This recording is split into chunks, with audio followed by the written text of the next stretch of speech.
And once again, this is Dr. D tonight. And my talk tonight is Turning Towards the Light.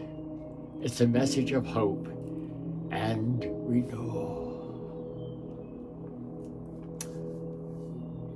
Let me ask you a question.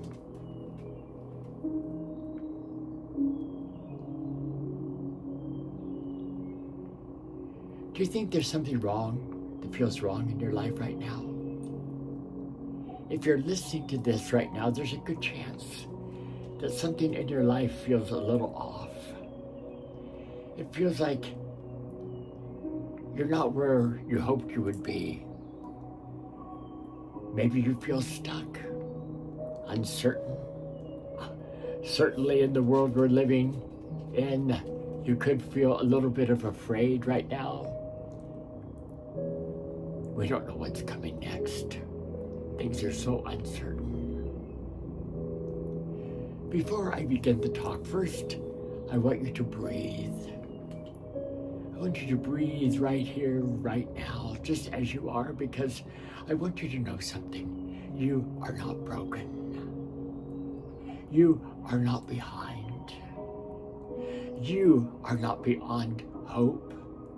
You are in the process of becoming. You're in the process of becoming more than you've ever been. Becoming the best version of who you are.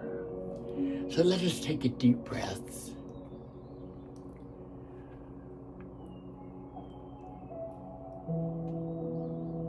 God of many names, God of light and love, fill us with your presence. Fill us with your peace. Fill us with your strength. And as we breathe through our nose, peace, shalom. Let's exhale through our mouth any anxiety, anything that's troubling us, anything that's causing us fear.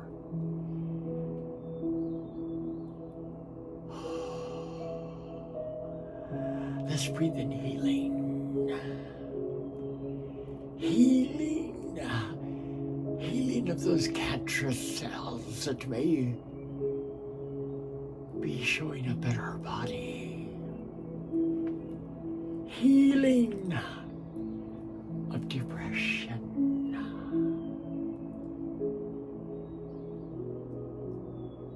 Let us know that the light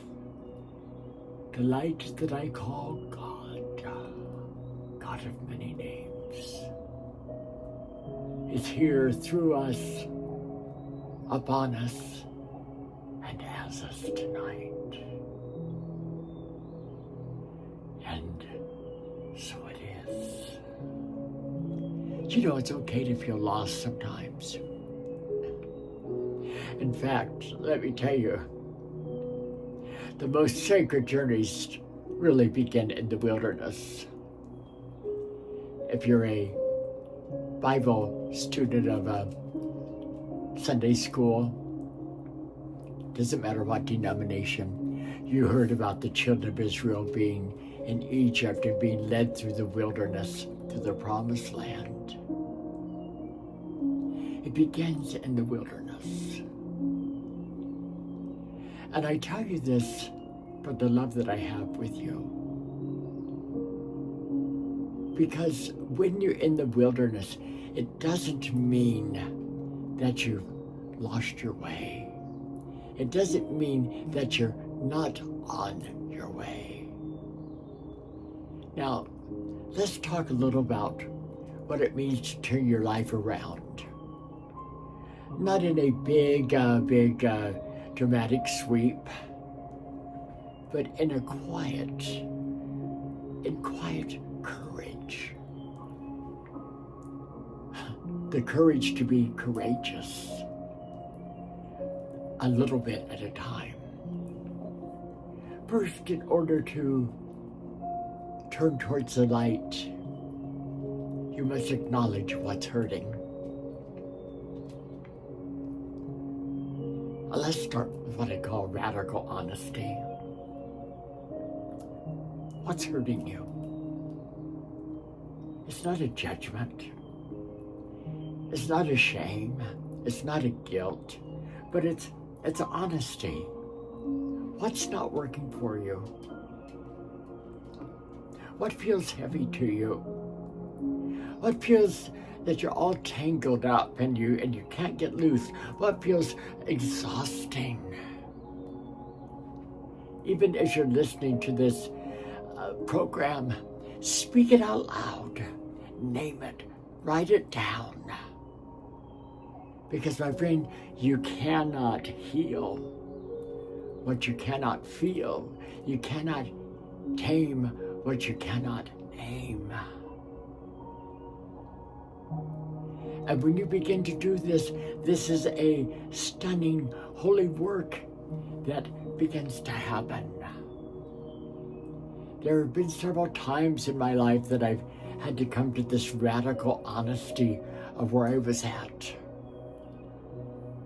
I remember several years ago when I was doing a prayer and a meditation in a little kitchenette, and Spirit speaks to my heart, and well, I'll tell you what happened. You know, Spirit speaks to us through intuition and through something that rolls over in our mind over and over, not like a pizza mind, but like a intensity that we know it's truth. And it kept saying, pick up the sponge. There's a little mess on the kitchen counter. And I went over and I picked up the sponge and I wiped up the little mess and said, turn the hot water on and put the sponge under there and squeeze it. I put the hot water on, I squeezed the sponge. And although the sponge looked pretty on the outside, you could really see the mess. But on the inside, as I squeezed it, the mess came out. Spirit speaks to me in my heart, my mind, and says, that's you're toxic. You've got bitterness. You've got unforgiveness. I had a whole rap sheet full of things that I had to be honest with. Things that were hurting from my childhood, hurting from a past marriage, hurting through relationships, hurting through past jobs. Just a whole bunch of hurt I was in. One of the things that I know when we're headed towards the light is we've got to take the time to return to ourselves. I'm a very busy person. I'm going. I have a career that takes me so many places. I have to be home, take care of my home life, take care of my relationships at home. Sometimes we pour so much of ourselves into other people's expectations. Maybe it's into your job or the role that you're playing as a dad or as a mom or as a husband, as a wife, as a spouse, as a significant other. Or maybe it's performances that you're always on stage performing. I know what that feels like. Performing when you would like to just be in bed and cover up your head because you're not feeling it. You forget who you are. But your spirit is still here. And my friends, you're allowed to make you a priority again. I can hear you now. Oh, that's selfish. No, it's not selfish. It's sacred. It's sacred. You are allowed to choose yourself. You cannot be selfless unless you first are being selfish to take the time for yourself. So what we need to do Well, I'll tell you what. The world demands that we hustle, the hustle and bustle to prove our value. But rest becomes almost like an act of resistance. But it's an act of restoration. We think we have to work and work to earn the rest. But let me tell you something. We deserve to rest simply because we're human. We need to let ourselves have time to breathe, to be still. And this is a turning point that comes to us when we can take the time to simply be silent. Because if you heard me say so many times, silent and listen are the same letters rearranged. When we are silent, we actually hear. We hear what Spirit is saying to us. We know how to move forward from the place that we're at. Do you know when we're overwhelmed? The future seems like a mountain. Seems like a mountain that we're never going to go around. We're never going to tunnel through. Nothing's going to happen. But you know what? Mountains are made to climb. And mountain climbers climb the mountain one step at a time. Make a gentle plan to climb that thing that you view as a mountain. Don't try to fix everything all at once. Focus on one area. Maybe it's your job. Maybe it's your finances. Maybe it's your relationship. Maybe you need to simply focus on your sense of joy. Create a simple plan, but something that is manageable to you. It doesn't have to be perfect. It just has to be possible. Here's what I found in my life. I don't need a big parade. I don't even need a 1-year chip or a 5-year chip or a 10-year chip or recognition. Those things are okay, are good. You don't need a parade to mark your progress. Sometimes just getting out of bed is a victory. I can't tell you how many times that I just got myself out of bed and that's all I could do for the day. I said, dear God, I'm thankful that my feet are on the floor. I got myself out of bed today because I wanted to cover up my head and I wanted to be depressed. I did not want to turn towards the light. I did not want a message of hope and renewal. I wanted to wallow in my cesspool of self-pity. Oh, woe is me. You know, oh, Dad, poor Dad, Mom's hungry in the closet. I'm feeling so sad. Like the Broadway show. Sometimes it's simply making a phone call. Sometimes you celebrate the progress by sending an email. It's showing up for yourself. These are wins, small wins. Acknowledge them. Sometimes it's taking a walk. Be proud of your effort, even if you stumble. Oh yeah. Big dramatic changes sound sexy. Oh, guess what? I quit drinking overnight and I haven't had another drink. That's wonderful. I'm happy for you. Oh, I was a meth addict and I quit instantaneously and didn't want meth ever since. That's wonderful for you. But most of us realize that lasting change is usually a quiet, step by step. It's drinking water. It's say no when you mean no. It's getting back up after a bad day. It's choosing again and again and again and again to care for yourself gently, faithfully, lovingly. You don't have to have it all figured out. Believe me, you don't need to get it right every time. You're allowed to stumble. Sometimes take 2 steps forward and take 1 step back. Sometimes I've taken 3 steps forward and 2 steps back. What do we call that sometimes? Dancing. Life is not about a flawless progress. It's about courageous movement. So, let me say this to you. We are all meant to be connected. We are meant for community. We are meant for connection. That's how we're hardwired. You were never meant to make changes alone. Let yourself be held.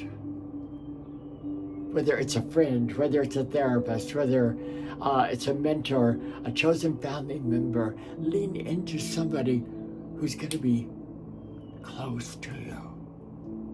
Vulnerability is not weakness. Vulnerability is holy ground. It's a space that you deserve the support. Research author Brene Brown wrote a book called The Gift of Vulnerability. It is the things in our vulnerability that becomes our strength, that becomes the things that give us courage. The vulnerability to be honest, to be true, and to speak out. And this new growth, maybe it's learning something new. Maybe it's a skill, maybe it's a craft, maybe it's a new way of thinking. Any of these things can spark a transformation. So if you're feeling stagnant, maybe it's time to go in a new direction. Maybe it's time to ask yourself, what excites me? What have I always wanted to try? The next chapter of your life may begin with something you've never done before. I remember when I was a TV evangelist, gospel singer, I never thought I would be a female impersonator on a Vegas stage or on a stage in Europe. I never thought of even going in that direction. If somebody would have said to me, what is the next chapter of your life? I certainly would have said that. But I began to try something new, something that began to be fulfilling, something that led my life in a different direction than I ever thought possible. And what I know is this, that life isn't about perfection. It's about patterns. Choose what gives you life. Sometimes it means skipping the party, okay? Sometimes it means applying for a job that you think is out of reach. Sometimes it just means drinking water and going to bed, okay? Ask yourself, is what I'm doing moving me towards love? Let what you're doing move you towards love, and let that be your compass. Turning your life around doesn't mean erasing your past.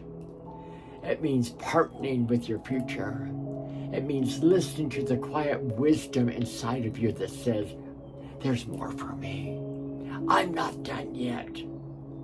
You're not behind.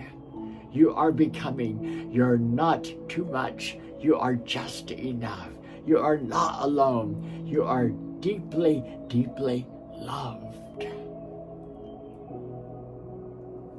At 76 years old, I'm just beginning my life again. I am becoming more than I've ever been in my life. I'm becoming more exciting. I'm becoming more loving. I love in many ways less than I did when I was younger, but I love more deeply. I love more deeply. And as I go gently and I go bravely into my life, I come simply as I am, knowing that my life is worthy of the light. Turning towards the light.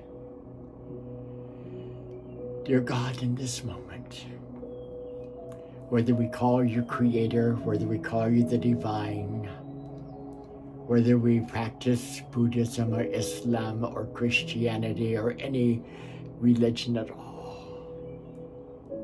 we know that there is a force, a spirit that is greater than we are. We know that there is an energy that is called love. In this moment, this very moment, help us to know that we're worthy. Help us to realize that we're worthy. Help us to say to ourselves, there's more for me. There's more for me. I am not done yet. My friend, there's more love to pour into you and out of you. You are not done yet. There's more light for you to become and shine through you. You are not done yet. There is more peace for you to internalize from the Spirit and give out to others and give hope. You are not done yet. Until next time, Dr. D sharing with you.